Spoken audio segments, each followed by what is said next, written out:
Rory, here. Congrats on your victory. Thank you. You had a lot of questions after your John Fitch bout, whether or not you still wanted to continue in the sport.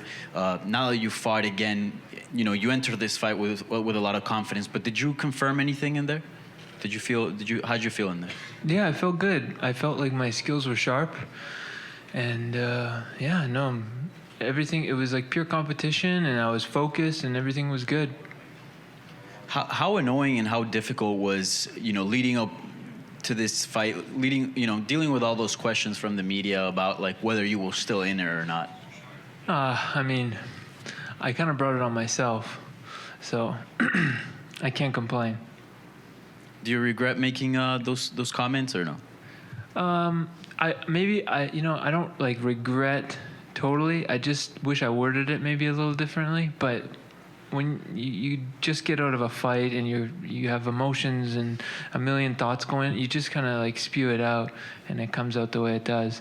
And I'm not like that great with my words, so it came out the way it did, and that's it. And how'd you feel?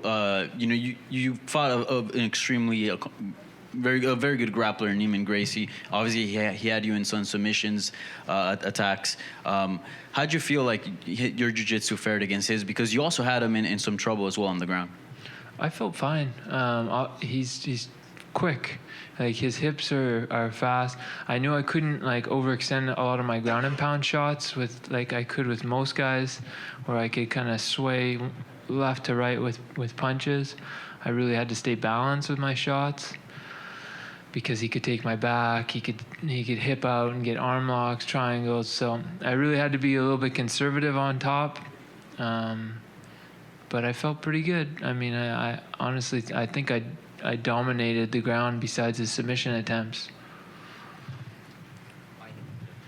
Rory, what kind of confidence does that give you, though, going forward? I mean, you just went toe-to-toe with the Gracie for 5 rounds, largely grappling in a fight, and came out on the winning end pretty decisively.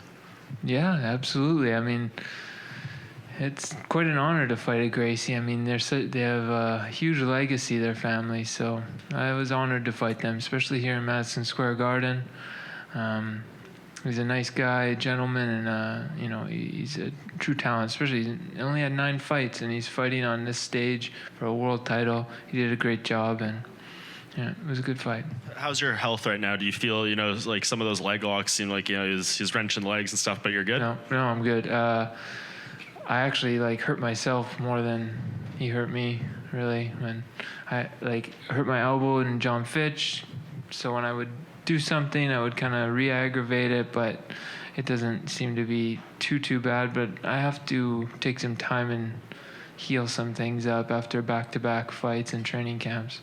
Was that the injury you had referenced to your corner after the first round? No, that was kind of at the end of the fight, actually. But he kicked me in. He got a good kick in on my shin. But besides that, I'm okay. Cool. And then the fight ends, and Douglas Lima gets in there, and you guys seem pretty friendly towards each other. What were you saying? Just chatting. I like Douglas. He's a nice guy. He's a fellow Christian, and I get along with him great. I mean, we're sportsmen, and I have nothing bad to say about him. And Scott had said that it seems like maybe September would be the targeted timeline to do this final. You just did back-to-back fights. It seems like, you got a couple things to do.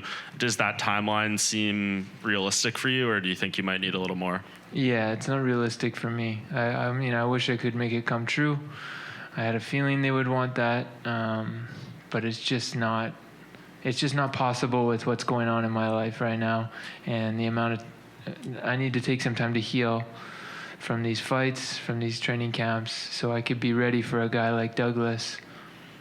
And you got another kid on the way, right? Yeah, that's a big thing. I mean, it's if maybe for some people they structure things differently in their house, but for my lifestyle, me and my wife we're a team, and we work together. So we need to adjust with this new addition in our lives, take some time, and then we can gather ourselves and get prepared for a training camp.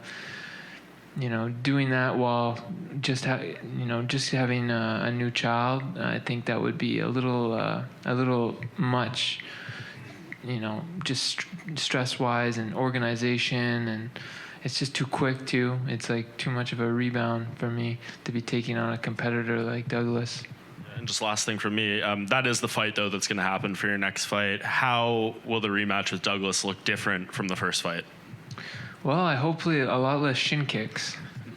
That's what I'm thinking.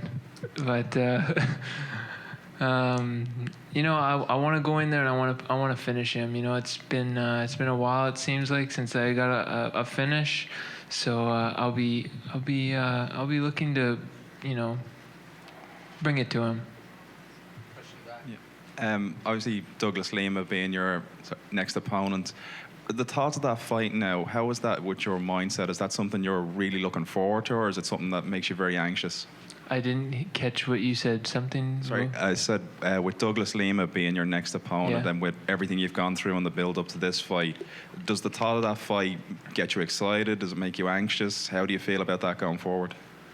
Well, I don't feel surprised that I'm fighting Douglas. I knew he was a strong competitor when I was up against him, and I knew we would be matched up again down the road. So it's not a surprise I'm gonna meet him. So I know I'm gonna need to be at my best, mentally, physically, and I need to be I need to come into that fight with an iron will again.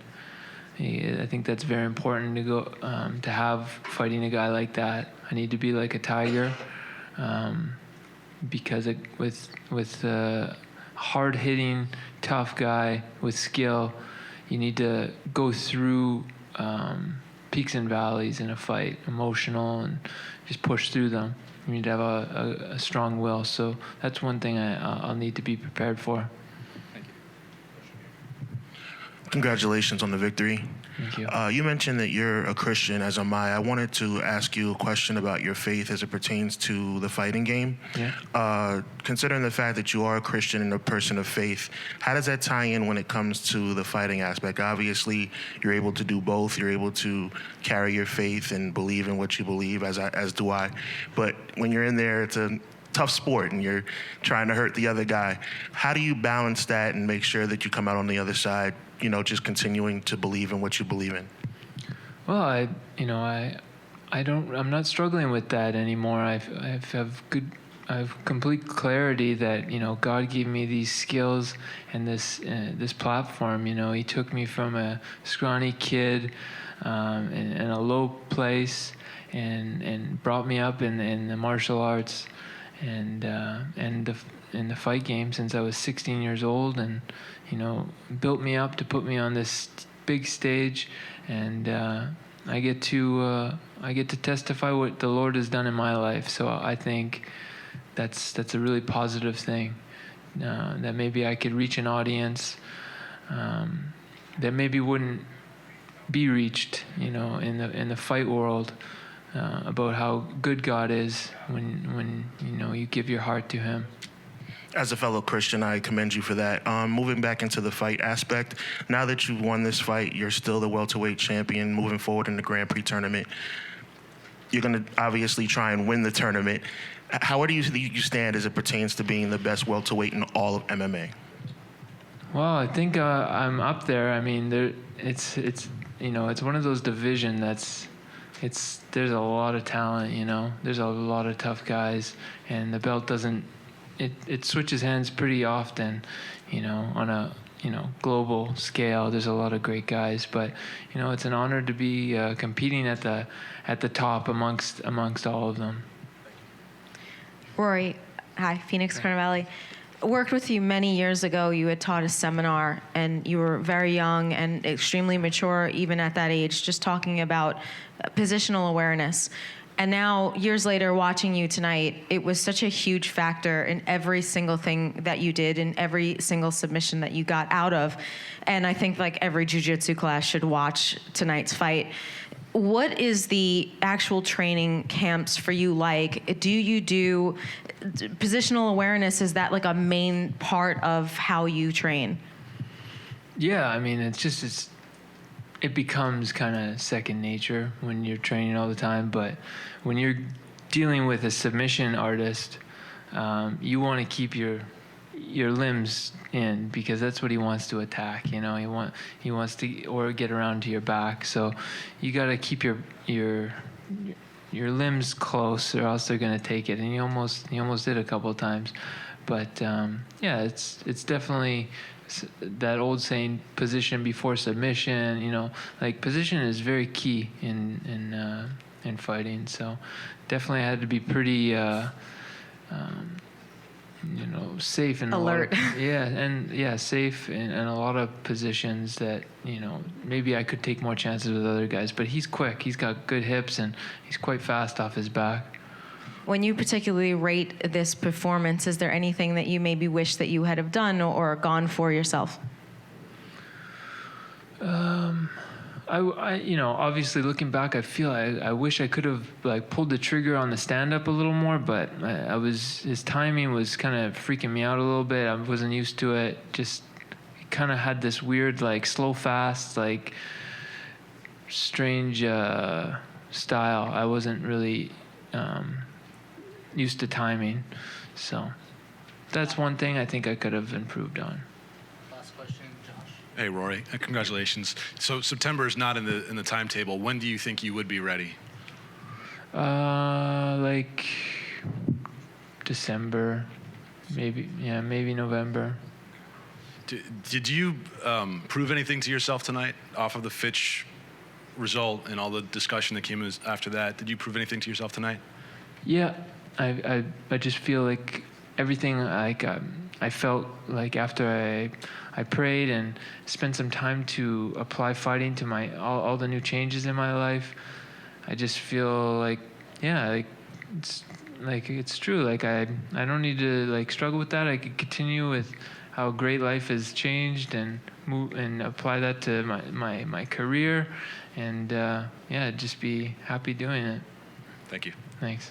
All right, thank you, Rory. Thanks, everyone. One more. Oh, okay, one more. Sorry.